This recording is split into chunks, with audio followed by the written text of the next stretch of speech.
Olá pessoas, aqui é a Amanda e esse é o canal Entre as Páginas.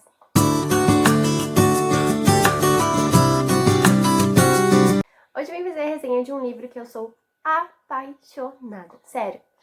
Faz um ano e pouco que eu li ele e sempre alguém me pergunta qual é o teu livro favorito, eu falo Vox. Vocês não têm noção de quão maravilhoso é esse livro. O livro Vox é escrito pela Christina Doucher e ele é uma distopia maravilhosa. Por que eu resolvi trazer uma leitura assim? Porque, como eu disse, não vou trazer só leituras de vestibular, porque senão vai ficar muito maçante, né? E eu sei que quem começou a me acompanhar pelos outros livros que eu trazia. Então eu vou fazer a resenha desse livro, porque com certeza é maravilhoso e eu duvido alguém nesse mundo ler esse livro e não gostar. O livro Vox, ele traz uma distopia, onde um governo cristão começa a impor muitos empecilhos na vida das mulheres. Tipo, eles começam a diminuir elas de uma forma absurda. Primeiro, eles determinam que as mulheres só podem falar 100 palavras por dia. Imagina, uma pessoa que é acostumada a falar 16.000 palavras por dia, poder falar apenas 100. Eu provavelmente já teria esgotado todas as minhas palavras até aqui e não poderia continuar terminando o vídeo e nem falar durante o resto do dia inteiro. Então é uma coisa bem anormal, né? Além disso, das mulheres não poderem falar mais do que 100 palavras por dia, elas começam a perder seu lugar na sociedade. Elas não podem mais trabalhar, elas viram donas de casas apenas e mães.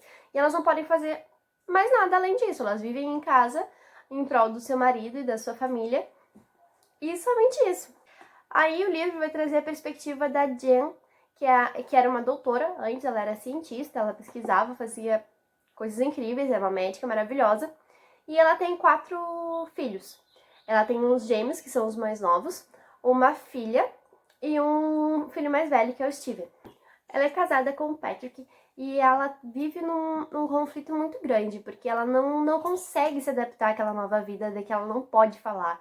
E ela era uma pessoa muito feliz, muito alegre, que falava muito. E outra coisa que machuca muito ela é o fato da filha dela, a Sônia, não poder falar, sabe? Ela tá crescendo, sendo uma criança que não pode falar, que não pode se expressar. Enquanto os irmãos dela chegam em casa e contam como foi na escola, ela não pode falar nada, ou ela só sacode a cabeça e responde porque ela tem um limite de 100 palavras por dia. E como é que eles controlam essas palavras, né? O governo coloca em todas as mulheres, desde de novas, uma pulseira que conta as palavras que ela fala. Cada palavra que ela fala vai subindo o número da pulseira e quando chega a 100, elas não podem falar mais. E se elas falarem, essa pulseira dá um choque absurdamente doloroso na pessoa que está usando. Então não importa se é uma mulher adulta, uma criança ou uma idosa, ela não pode falar mais que 100 palavras. E se ela falar, ela vai sofrer muito. Então isso machuca muito a Jen, porque ela se controla, sabe? Ela sabe se controlar pra não falar mais do que 100 palavras por dia. Só que ela tem uma filha pequena e isso mata ela por dentro, sabe? Porque a filha dela não pode se desenvolver e ser uma criança normal, como ela foi um dia, porque ela só tem 100 palavras por dia. E isso é uma coisa realmente muito absurda. Aí no início do livro, assim, vai mostrar que ela tá realmente muito insatisfeita. Vai ter uma cena muito impactante que a filha dela tem um pesadelo e ela sai desesperada pra acudir a filha dela, né? Porque ela não pode ficar falando. E a menininha falou exatamente 100 palavras até o tempo dela chegar até o quarto. E ela começa a botar a mão na boca da criança pra ela não falar mais. E ela fala que ela se sente uma mãe horrível por isso. Porque a filha dela tá com medo e ela não pode fazer nada. E além disso, além dela não poder fazer nada, ela também não pode falar. Porque ela já tá quase 100 palavras durante aquele dia e ela não pode confortar a filha dela. E quem tem que fazer isso é o pai. E ela se sente muito inútil. E isso começa a trazer um sentimento muito ruim pra ela em relação aos homens, tanto ao marido dela quanto a qualquer outro homem, até mesmo com os filhos. O mais velho dela, principalmente, porque ele começa a aprender muitas coisas na escola que ela acha absurda, e ele começa a trazer aquilo pra dentro de casa, ele acredita naquele governo, ele é um adolescente, e isso começa a machucar ela, porque ele não entende que as coisas não devem ser daquele jeito, sabe? Ele começa a acreditar naquele governo absurdo que oprime as mulheres e isso acaba trazendo um sentimento muito ruim pra ela e ela tem que ficar se lembrando que ela não odeia o filho dela, sabe? É uma coisa muito pesada de verdade.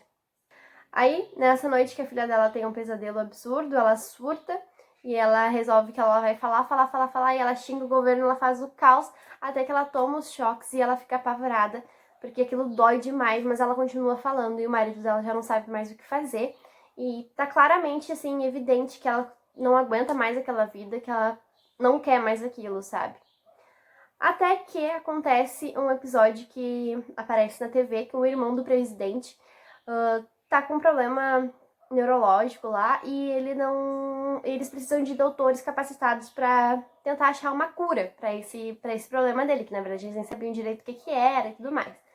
Aí, no outro dia, uns carros do governo chegam na casa dela junto com o marido. E ela se assusta, né? Porque pode ter sido pelo surto que ela teve uns dias antes e xingado o governo e tudo mais, e a pulseira dela ter dado choque, e ela fica desesperada achando que ela vai ser punida, alguma coisa assim. Mas na verdade, como ela é uma médica, o presidente está pedindo para que ela participe do estudo para tentar salvar o irmão dele.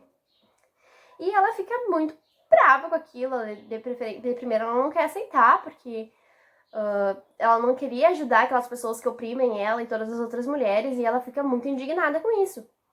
Só que daí ela também pensa que ela tem muita saudade da profissão dela, de trabalhar, de ter uma vida, de ser mais independente. Então isso começa a pesar no coração dela também.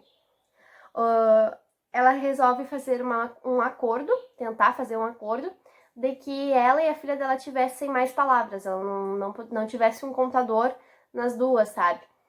E de primeira eles não aceitam e tudo mais. Mas vai, e o cara quer ela trabalhando porque ela era uma profissional muito renomada. E aí ele cede, ele coloca uma pulseira diferente nela e na criança, onde elas podem falar mais, sabe? Então ela fica muito feliz e ela diz que vai fazer isso pela filha dela, pela filha dela poder ter a experiência de poder falar. Aí tudo se desenrola pra ela ir trabalhar nesse projeto e tudo mais, porque ela é muito capacitada. E quando ela descobre quem é a equipe dela, ela fica em choque, sabe? Porque é a Lynn e o Lourenço. E são duas pessoas que faziam parte da vida dela antigamente, sabe? Que trabalhavam com ela ou tiveram alguma relação com ela anteriormente. E o Lourenço é um ex-namorado dela. E eles se veem naquele local, assim, sabe? Delas não saberem se elas devem realmente apressar a pesquisa para salvar aquele cara, se elas devem aproveitar o momento para tentar descobrir alguma coisa contra o governo, porque eles estão num local onde tem muitas informações. Então eles começam. E elas não sabem em quem elas podem confiar, sabe? Ela não sabe, a Jen não sabe se ela pode confiar na Lynn ou se ela pode confiar no Lorenzo, porque fazia muito tempo que ela não tinha contato com essas pessoas, entende? Então, aí começa todo o desenrolar, sabe? Eles vão ter acesso a muita informação e ela começa a pensar no que ela pode fazer para melhorar a vida das pessoas como um todo. Eu não vou contar mais nada, porque senão eu vou começar a dar spoiler. Mas assim, o livro é realmente incrível. Durante todo ele vai trazer uma perspectiva muito grande de como o direito das mulheres some, tá? Nessa distopia. E faz a gente pensar em relação a muitas coisas. Porque antigamente todo mundo sabe que as mulheres eram terrivelmente oprimidas e elas não tinham voz para nada. E atualmente, quando as mulheres tentam falar, muitas vezes a gente ainda é diminuída por causa que a mulher não sabe essas coisas, já lavou uma louça hoje, enquanto está discutindo na internet vai arrumar o que fazer. Então, tipo, várias coisas desse gênero, quando a gente tenta debater, quando a gente tenta colocar nossa opinião em algum local, as pessoas falam que o lugar de mulher é na cozinha, que já tem que arrumar a casa, já varreu a casa, já lavou a louça. Então, tipo, ainda hoje tentam diminuir muitas mulheres, tentam oprimir muitas mulheres. E essa distopia não é uma coisa do passado, entende? A distopia se passa num futuro, ou um futuro próximo ou longínquo, não especifica, sabe?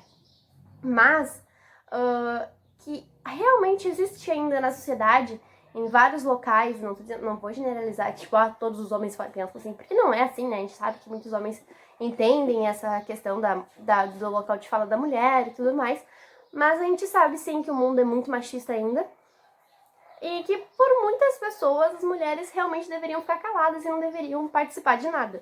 Então eu acho muito interessante esse livro, porque mostra pra gente o que aconteceria, o que pode acontecer se as mulheres se calarem em relação aos direitos dela. Ou se elas tivessem se calado lá atrás e não lutado pelos direitos delas, entende? Então eu achei realmente muito interessante, é um livro muito inspirador que te faz pensar. E claro que tem umas histórias muito legais por trás, assim, que tu vai se envolvendo, tu vai vendo todos os conflitos no coração da Jen, tudo que vai acontecendo, e os personagens que importam pra ela e quem não importa, e o que ela faria, se ela morreria por alguém ou não. Então é muito, muito, muito legal, de verdade. Foi um livro que me prendeu demais, eu super recomendo, e eu ficaria muito feliz se vocês lessem, e quem já leu, comentasse comigo, tanto aqui nos comentários ou no Instagram do canal, porque é um livro que eu gosto de conversar sobre, eu gosto de falar dele. Eu sou apaixonada nesse livro, é o meu livro favorito de todos os tempos. Claro, eu tenho vários outros favoritos, né? Mas esse, assim, tá no topo da lista dos melhores da minha vida. E eu gostaria muito que vocês lessem e que vocês gostassem também, tá bom? Então, era isso por hoje. Um vídeo bem mais curtinho do que o último, porque eu sei que é cansativo um vídeo muito longo, né? Mas, enfim, espero que vocês tenham gostado. Um beijo. Não se esqueçam de se inscrever no canal, curtir, comentar e seguir a gente lá no Instagram, tá bom? Um beijo e até a próxima!